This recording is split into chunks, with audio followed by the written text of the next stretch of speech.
Paul George suffers what looks like it's going to be a nasty and ugly injury. Me and Steve are going to break down what it means for him and the Clippers in this upcoming playoff run. We're about to get into all that and more right after this. Thank you for tuning in to the number one place for your daily basketball fix, NBA Central. Hosted by the one and only CEO Hayes. All right, Steve. I don't know if you were like me, man. Late last night, I saw this clip of Paul George coming down. It looks like he knocked knees on top of that, man. And hopefully it's just a hyperextended knee, which it very well could be. But he bumped knees with Lou Dort. What how you feeling about this, man? And when I first seen it, it was nasty. I was like, ooh, because I sent it to the group chat. I was because Baki came in with the prayers. I stopped watching for the game for a second. He was doing some things. He had a 360 earlier, and then I got that. I was like, what happened? I go look. He landed. It went inward. I was like, woo. So it's like I'm at his best. I'm hoping is hyperextended. It could be way worse because like that could be easily something torn, like Yeah. easily. So it's like, man, when I seen it, I'm like, bro, there go y'all season because like honestly, if it's even a hyperextended, that can take a month. Yeah.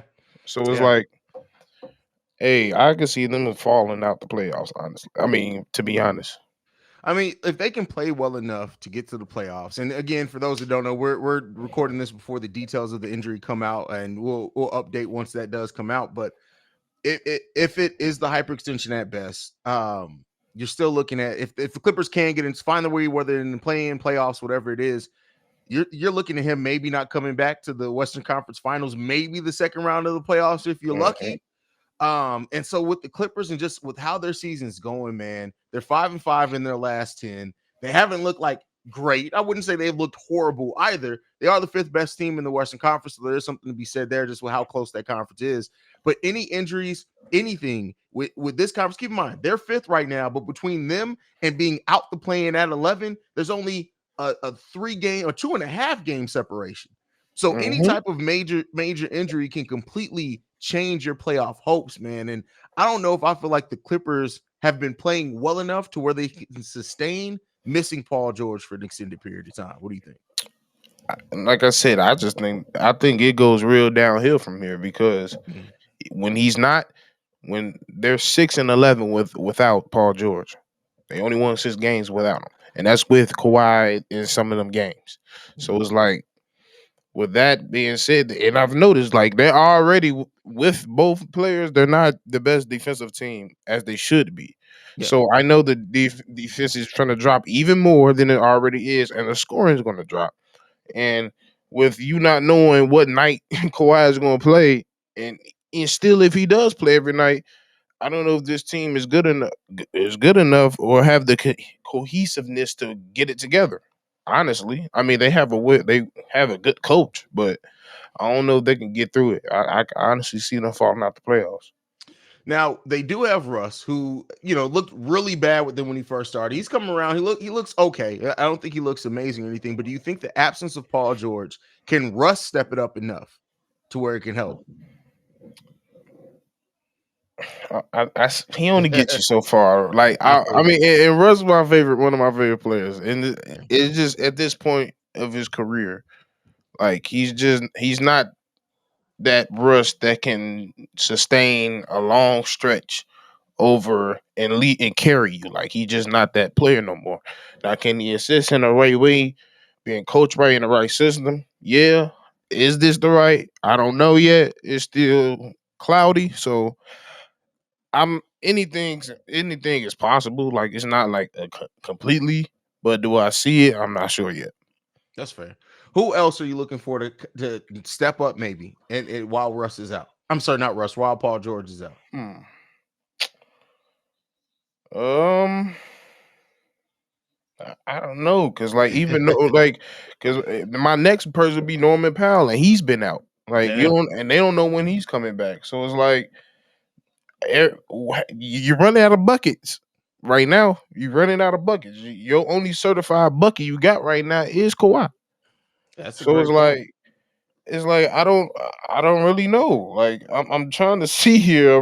I'm I mean, you're right. Like, unless, I mean, there's nothing on this team that you can really point to and say that they're going to step up and be able to replace that score. And maybe, defense, maybe they can step up but via committee. But even then, like, let's be clear. I love the Clippers, and I had them as my dark horse to possibly make it to WCF. I think that they have that potential. They can come together. They haven't quite shown it consistently, but I do think they have it. But they just aren't the type of team. They have depth, but they aren't the type of team that can weather injuries to their major players. And like you said, Powell already being out, he's the one that you would look to. He's averaging 16 and a half points per game that you could look to do a little bit more of the scoring load. But outside of that, like Marcus Morris is averaging 11.4, but we all know he's not a scorer. That's just not his role. I'm surprised he's even averaging that much, to be honest with you. So it's like, I think defensively, they haven't been the greatest. So maybe you can replace that pretty easily because you've been a bad defensive team overall. But even then, Paul George is the defense on that team. Basically, it's just I don't know, bro. Like this, maybe your twin can step up. My twin, Eric Gordon. Here you go, fam. I don't look nothing like Eric Gordon. That musclehead ass dude, bro. You said a little bit, just a little bit, bro. If this was Eric Gordon of 6 years ago, I'd probably say yeah, bro. Like at this point, though. Like, and don't get me wrong. I get that. Eric Gordon's going to get you some buckets. I'm going to be clear. He's going to get you some buckets. He's going to get you some shots. He's going to hit some shots. Still to this day, he hits some shots where I'm like, I don't even know how he saw the bucket. But it's like, but I just, man, I don't know, bro. Like it sucks, man, for a team, especially at this point in the season. I mean, maybe Kawhi goes Kawhi mode again, and we talking about.